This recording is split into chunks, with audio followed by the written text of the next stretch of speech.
Hi ஒருவன். So எல்லோரும் எப்படி இருப்பீங்க? நல்லா இருப்பீங்கன்னு நினைக்கிறேன். ஸோ குவார்ட்டர்லி எக்ஸாம் முடிஞ்சு வந்திருப்பீங்க. 10th 11th 12th 11th obviously public exam இல்லைன்னு சொன்ன உடனே குவார்ட்டர்லியில் ஒன்று பண்ணிங்க பாருங்கள். ஆக்சுவலாக வந்து குவார்ட்டர்லியில் சீரியஸாக எடுத்துக்கலாங்கிறது தான் உண்மை. நிறைய பேருக்கு என்ன நடக்குதுன்னே தெரியல 11th standard. So 11th standard விட்டுருவோம்.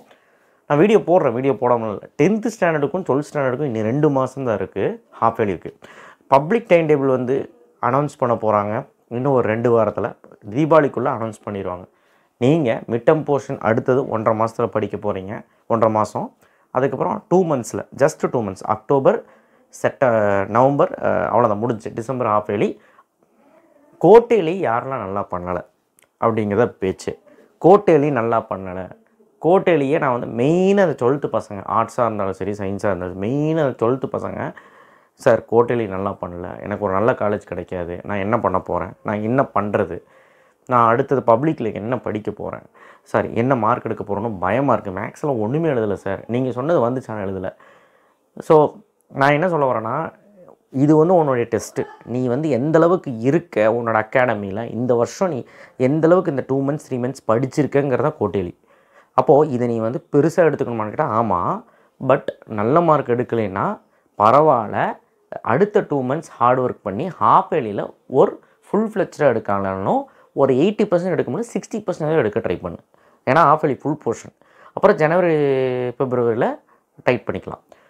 இப்போ ஒருவேளை குவார்ட்டர்லி நல்லா பண்ணிட்டேன் அப்படின்னு ஆதங்கப்பட்டு ரொம்ப சந்தோஷமாலாம் படாதீங்க. இனிமேல் தான் போராட்டம் ஆரம்பம். நல்லா பிளான் பண்ணி இனிமேல் தான் படிக்கணும். ஸோ அப்போ டிசம்பருக்குள்ளே நம்ம போர்ஷன்ஸை முடித்து நல்ல மார்க் எடுக்கணும். இப்போ 70% எடுக்கிறியா, 80% எடுக்கணும். 75% எடுக்கிறியா, 85% எடுக்கணும். நீ எடுத்ததை விட ஒரு 10% ஜாஸ்தி எடுக்கும். ஒருவேளை குவார்ட்டர்லி நல்லா பண்ணல அப்படின்னா டோன்ட் வரி. நீங்கள் சிந்திக்கணும். சும்மா நான் குவார்ட்டர்லி கம்மியாக எடுத்துட்டேன்னு சொல்லி விட்டுட்டு போகக்கூடாது. சிந்திக்கணும். இந்த இடத்துல நீங்கள் சிந்திக்காமல் விட்டிங்கன்னா அடுத்த 2 months புது போர்ஷன்ஸை படிக்க போகிறீங்க. நல்லா கேட்டுக்கோங்க. குவார்ட்டர்லி போர்ஷன்ஸ் ஃபர்ஸ்ட் ஆஃப் நீங்கள் அது படிக்கவே மாட்டீங்க. நீ எப்போ படிப்பீங்க தெரியுமா? நவம்பர் லாஸ்ட்டில் படிப்பீங்க. ஏன்னா 2வது மிட்டம் வந்து நவம்பர் 2nd வீக் வரும். அது வரைக்கும் என்ன படிப்பீங்க? 10th 11th 12th arts science group என்னவாக இருந்தாலும் என்ன படிப்பீங்க? புது போர்ஷன்ஸை படிப்பீங்க. அப்போ அந்த புது போர்ஷன்ஸை நல்லா படிங்கன்னு சொல்கிறேன். பழைய போர்ஷன்ஸ் என்ன பண்ண போகிறீங்க? ஒன்றும் பண்ண முடியாதுல்ல. லாஸ்ட் 10 நாள் தானே ஏதாவது பண்ண முடியும். நான் என்ன சொல்கிறேன்னா, பெஸ்ட்டு டைம் ஃபார் ஸ்டடி இந்த குவார்ட்டர்லி லீவ். இந்த குவார்ட்டர்லி லீவை 10 நாள் லீவை ஒழுக்கமாக தயாராகுங்க. பழைய போர்ஷன்ஸ் நீ என்ன விட்டுருக்கன்னு பாரு. சார் புது போர்ஷன்ஸ் எல்லாம் படிக்கணும் சார், 7th சாப்டர் ஏதாவது படிக்கிட்டா, ஃபிசிக்ஸில் 8th லெசன் படிக்கிட்டா, நீ உன் இஷ்டம். நான் என்ன சொல்கிறேன்னா, புது போர்ஷன்ஸில் ஃபிசிக்ஸில் ஏதாவது நீ விட்டுருந்தீங்கன்னா ஏதாவது 2 பாடம் ஒழுக்கமாக படி ஃபஸ்ட் வால்யூமில். கெமிஸ்ட்ரியில் ஏதாவது விட்டுருக்கியா, ஆர்கானிக் கெமிஸ்ட்ரி சரியாக படிக்கலையா, அந்த 2 பாடத்தை ஒழுக்கமாக படி. ஃபிசிக்கல் ஒழுக்கமாக படிக்க, அந்த மாதிரி. அதே மாதிரி மேக்ஸ் ஒழுக்கமாக எந்த சாப்டர் போடல சார், 6 சாப்டருமே அரைகுறையாக தான் போட்டிருக்கேன், அதை நீ முடிக்கிற வழியை பாரு. ஸோ கன்ஃபார்மாக நீ ஒரு பிளான் பண்ணிக்கோங்கிற. ஸ்டடி டைம் சூப்பரான டைமு. நாளையிலேருந்து உங்களுக்கு ஸ்டார்ட் ஆகுது. அக்டோபர் 6ஆம் தேதி ஸ்கூலுங்கிறப்போ உங்களுக்கு 10 நாள் சாலிடாக இருக்குது. அப்போ நம்ம என்ன பண்ணணும் அப்படின்னா, காலையில் எந்திரிக்கலான்னு பரவாயில்ல, ஒரு 8லேருந்து 9க்குள்ளே ஒரு ஷெடியூல் போடுறேன். இல்லை 10 மணிக்கு போட்டாலும் சரி, ஒரு 2 to 3 ஹார்ஸ் உட்கார்றேன். காலையில் ஒரு ஷெடியூல் போட்டு கோர் சப்ஜெக்ட் மட்டும், ஃபிசிக்ஸ் கெமிஸ்ட்ரி மேக்ஸ் இல்லை கம்ப்யூட்டர் பயாலஜி இது மட்டும் படி. ஆர்ட்ஸ் குரூப்பாக இருந்தால் commerce economics business maths computer application வேண்டாம், காமர்ஸ் அக்கௌண்ட்ஸ். ஸோ இந்த மெயினான சப்ஜெக்ட் மட்டும் நீங்கள் உட்காந்து படிங்க. 10th standard science social maths. So இது நீ எந்த சாப்டர் வீக்காக இருக்க, நீ எந்த சாப்டர் முடிக்கணும் சொல்லி காலையில் உட்காந்து மேக்ஸ் பாரு. எல்லாருமே மேக்ஸ் பாருங்கள். அதுக்கப்புறம் சாயங்காலம் வந்து பார்த்திங்கன்னா ஃபிசிக்ஸு கெமிஸ்ட்ரி ஆல்டர்னேட்டிவ் டேஸ். ஒரு நாள் ஃபிசிக்ஸ் படித்தா ஒரு நாள் கெமிஸ்ட்ரி, அதே மாதிரி ஒரு நாள் எக்கனாமிக்ஸ் படித்தா ஒரு நாள் காமர்ஸ். ஆனால் அக்கௌண்ட்ஸ் டெய்லியும் போடுற மாதிரி போகிறேன். அக்கௌண்ட்ஸ் கஷ்டமான சப்ஜெக்ட் கிடையாது, ஆனால் கவுத்தி விடுற சப்ஜெக்ட். அதே மாதிரி 10th ஸ்டாண்டர்டு தான். காலையில் மேக்ஸ் பார்த்துட்டு சயின்ஸு சோஷியலாக ஆல்டர்னேட்டிவாக பாரு. இதை பண்ணு சரியா? இதை பண்ணினா கன்ஃபார்மாக சொல்கிறேன், 10 நாள் ஓரளவு உன்னோட சாப்டர்ஸ் முடியும். 6 மணி நேரம் ஸ்டடீஸ். சாயங்காலம் 3 மணி நேரம், காலையில் 3 மணி நேரம், சாயங்காலம் 3 மணி நேரம். நீ வந்து உன்னோட எடுக்கிறத டைம் நான் 10 to 1ன்னு சொல்கிறேன். நீ வந்து 7 to 10 படிக்கலாம், இல்லை 8 to 12 படிக்கலாம், அது உன் இஷ்டம். ஆனால் ஈவினிங் வந்து 6 to 9. சார் படிக்கலாம் மாட்டேன், இப்போ தான் நான் ஃப்ரீ ஃபயர் ஆடுவேன், இப்போ தான் நான் ஃப்ரெண்ட்ஸ் கூட சுற்ற போவேன், இப்போ தான் நான் படத்துக்கு போவேன், இப்போ தான் புது படம் ரிலீஸ் ஆகுது அதுக்கு போவேன், இப்போ தான் நான் ஃப்ரீயாக இருக்கேன். சத்தியமாக சொல்கிறேன், 10த்துக்கும் 12த்துக்கும் முக்கியமான தருணம் இது. 11த்துக்கு கூட நான் சொன்னேன்ல விளையாடுவீங்கன்னு பப்ளிக் இல்லைன்னு. 10த்துக்கு 12த்துக்கு இதை விட்டிங்கன்னா சத்தியமாக சொல்கிறேங்க தோற்றுருவீங்க. அதனால் பி சீரியஸ். நீங்கள் இந்த கேப்பை விட்டிங்கன்னா பெரிய கேப் உங்களுக்கு கிடைக்கவே கிடைக்காது.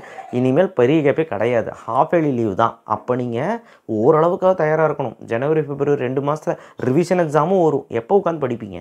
ஸோ அதனால் தயவு செய்து இதை புரிஞ்சுக்கிட்டு லீவ் விட்டாச்சு ஜாலின்னு இப்படி படுத்துட்டு இருப்பீங்க.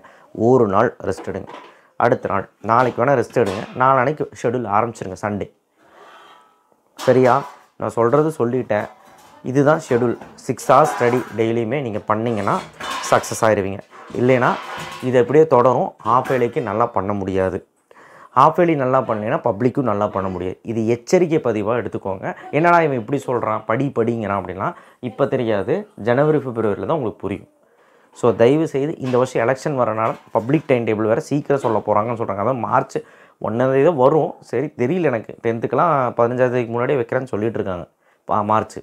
ஸோ டைம் டேபிள் இன்னும் 2 வாரத்தில் சொல்ல போகிறாங்க. ரெடியாக இருங்க. ஸோ தயவு செய்து இந்த முக்கியமான பதிவை எல்லாத்துக்கும் ஷேர் பண்ணுங்கள். தொடர்ந்து நம்ம சேனலை ஆதரிங்க. அண்ட் இன்ஸ்டாகிராம்லேயும் ஃபாலோ பண்ணுங்கள் நம்மளை. அண்ட் ஆல்சோ யூடியூப் சேனல்லையும் ஷார்ட்ஸு அண்ட் எல்லாமே வந்துக்கிட்டு இருக்குது உங்களுக்காக. ஸோ கண்டிப்பாக லைக் போட்டிங்கன்னா அது எல்லாத்துக்கும் அது போய் சேர. சப்ஸ்கிரைப் பண்ணுங்கள். ஸோ நன்றி, வணக்கம். நான் இப்போ ஊரில் இருக்கிறனால சரியாக என்னால் வீடியோ போட முடியல. நான் வந்து உங்களுக்கு என்ன பண்ணணும் எது பண்ணணும் போர்டில் எழுதி அழகாக சொல்கிறேன். இப்போதைக்கு இது எச்சரிக்கை பதிவை எடுத்து படிங்க. அண்ட் பேரண்ட்ஸ் ஒன்று தெரிஞ்சுக்கோங்க. பேரண்ட்ஸ் மனசு விட்டு பேச வேண்டிய நேரம். நம்ம வீடியோ பேரண்ட்ஸ் யாரும் பார்க்கறதில்ல. இப்போ ஸ்டூடெண்ட்ஸ் தான் பார்க்குறாங்க. ஸ்டூடெண்ட்ஸ் வந்து என்ன பண்ணுறீங்கன்னா பேரண்ட்ஸ் போட்டு உங்களை ப்ரெஷர் பண்ணுறாங்கன்னா நீங்கள் சொல்லுங்கள். சம்மா இந்த 10 நாள் நான் படிக்கிறேன். நான் இனிமேல் படிக்கிறேன். ஒழுக்கமாக இனிமேல் இல்லாமனால இனிமேலாவது ஒழுக்கமாக இருக்கேன். ஒழுக்கமாக நல்லா படிக்கிறேன் அப்படின்னு சொல்லி பேரண்ட்ஸ்கிட்ட ஒரு வாக்குறுதி கொடுங்க.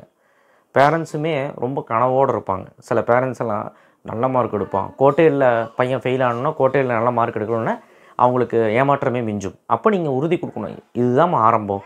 நான் இனிமேல் தான் எடுக்க போகிறேன். நான் கண்டிப்பாக எடுத்துருவேன். ஹாஃப் இயர்லியில் நான் பாஸ் ஆகி காட்டுவேன். பப்ளிக்கில் ஒரு 500க்கு மேலே எடுப்பேன், 550க்கு மேலே எடுப்பேன். சவால் விடணும்.